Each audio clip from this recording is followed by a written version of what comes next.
Kuten minä kerron, oikeudessa autossa tuli riitaa, jonka jälkeen autossa alettiin tapella, kuljettaja pysäytti ajoneuvon ja sitten mentiin autosta ulos.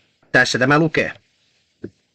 Oli ollut matkustajana henkilöautossa, jossa toinen matkustaja on alkanut käyttäytyä aggressiivisesti ja auto on pysäytetty.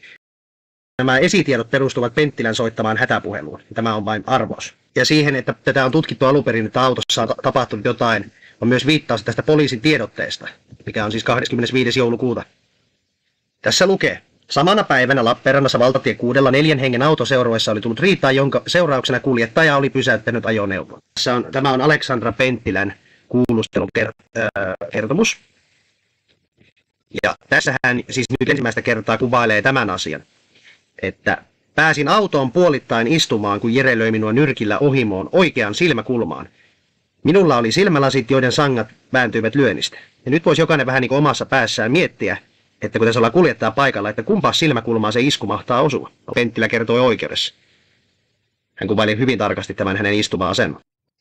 Sitten nurkan puolesta kysymyksiä. Joo, vielä tähän autoistuma-asentoon, niin kerroit, että puoliksi autossa, niin missä sun oikea jalka oli? Sisällä oli. Entäs oikea käsi? No ei ollut sisällä autossa. Entäs vasen jalka? Ulkona. Ja vasen käsi? Eli Tässä siis on, lyönti on kohdistunut oikeaan silmäkulmaan. Niin kyllä minun mielestä tässä tilanteessa, jos lyödään, niin se lyönti tulee osumaan vasempaan silmäkulmaan, jos se jompakumpaan silmäkulmaan osuu. Mitkä tämän lyönnin seuraukset oli Penttilälle? Seuraamuksen nyrkki osui kasvoihin sen mennä ja sitten hyökkäsi ottaa Jere pois sit saman tien. Sandra jotenkin horjahti, en nyt sen enempää nähnyt, miten hän horjahti siinä tilanteessa. Käät tullut, toinen oli ovessa, toinen oven pielessä. Niin, tässä kohtaa pitää nyt Ari Pakarisen kertomuksen mukaan näyttää, että Aleksandra Penttilän toiminta. Minä olen nyt Aleksandra Penttilä tässä tilanteessa. Ari kertoi siis kuulustelussa, ja siinä kohtaa kun noustiin auton toisella puolella ylös tuolta maasta, niin että Sandra seisoi autossa, toinen jalka sisällä, toinen ulkona, jotenkin näin. Mutta minä itsekin muistan, että hän teki. Joten tässä vaiheessa kaikki hyvin. Mutta mitenkäs sitten onkin käynyt silleen, että siinä kohtaa minä on juossut tuolta auton toiselta puolelta tänne, siinä lyhyen ajan sisällä. Ja miten Penttilä on ollutkin tilanteessa toinen käsi auton kahvassa ja toinen tässä oven pielisessä, näin, jotenkin näin. Ja mikäs logiikka tässä toiminnassa nyt on, että tästä ei mennäkään tänne auton sisälle, vaan käydään näin. Ja se syy, miksi minä nyt sanon, että hän on käynyt näin, on se, että nyt sen iskun saa osumaan oikealle puolelle kasvoja. Että sen on pakko olla näin. Jos hän on ollut näin,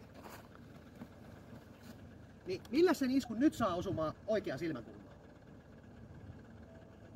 Varsinkin jos ovi on vielä enemmän kiinni kuin vaikka näin. Ja millä sen iskun nyt saa osumaan oikeaan silmäkulmaan? Ja haluan tähän jonkinlaisen vastauksen. Ihan helposti saa nyrkin osumaan oikeaan silmäkulmaan. Tuossa noin lyö. Tässä on niin kuin minun perspektiivi. Hän kääntyy tuolta tänne päin. Tulee täältä. Täällä on aika paljon tilaa tässä areella. Paljon tilavampi kuin se fokus, mikä siinä toisessa videossa on. Niin täällä kyllä on tilaa lyödä. Tärkeimpään asiaan tässä jutussa, eli tähän Penttilän sormivammaan. Hän on siis kertonut eri tavalla siellä sairaalassa, vai missä se nyt oli, tästä vammasta. Mutta kuulusteluissa hän kertoo näin. Tämä on siis Aleksandra Penttilän kuulustelu.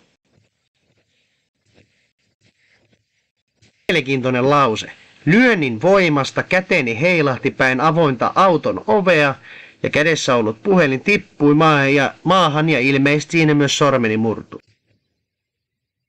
Ja hän myös mainitsee, että Jere heitti sen jälkeen Aria ja Ari lensi päin autoa ja siitä tuli lommo.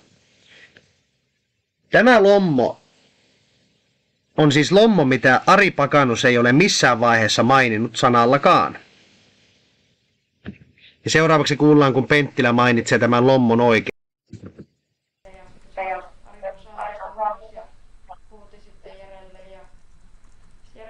Mainitsen myös huudon. Pisti Arja siitä saman tien ja auton ovikin kävi yli asteen se appariovi ja sen jälkeen niillä alkoi siinä se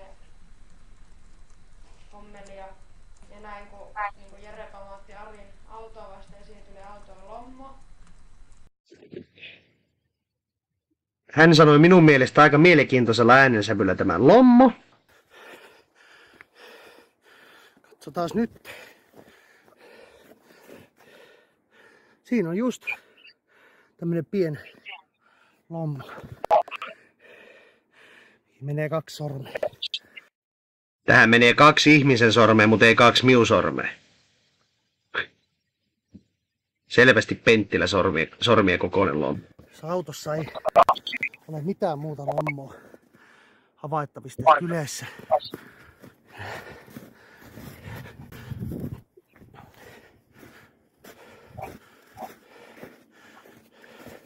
Rekisteri. Kristiina Pakanuksen omistama auto. Ja juuri tämä ovi, missä minä istun. Sormet on vääntynyt. Asianomistaja, vammat ja vauriot. Aleksandra Penttilä, otsassa ja oikeassa poskipäässä turvotusta, oikeassa ranteessa kipua, koska hän löi minua. Päässä olleet silmälasit vaurioituneet käyttökelvottomaksi. Ari Pakanus, vasemmalla ohimossa, nenävarres turvotus ja huulissa ruhjevammoja. Vasemmassa kädessä rystyset ruhjevammoilla, toppatakki revennyt. Niin, tässä ei mainita lommoa,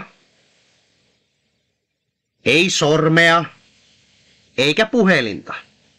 Ja lommoa lukuun ottamatta minä olen saanut tuomion näistä kaikista.